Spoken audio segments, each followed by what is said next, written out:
You ask Tiger to calculate. This deals with finding the midpoint between 2 points. The midpoint between the 2 points is 38, negative 64.5. Let's solve it step by step. Plot the 2 points and calculate the midpoint using the formula.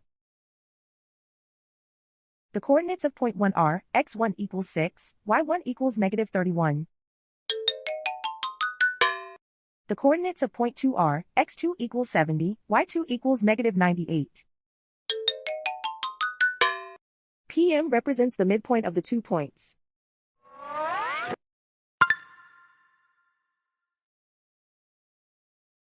Use the x values in the midpoint formula to find the midpoints x.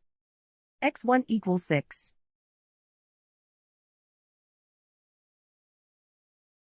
x2 equals 70.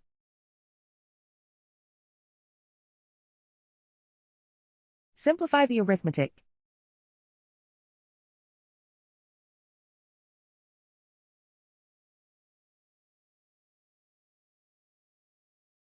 Use the y values in the midpoint formula to find the midpoints y.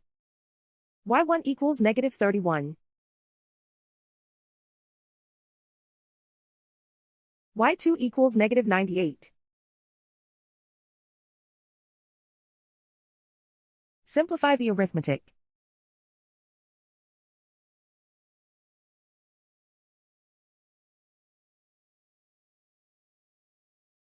And so, the midpoint is 38, negative 64.5.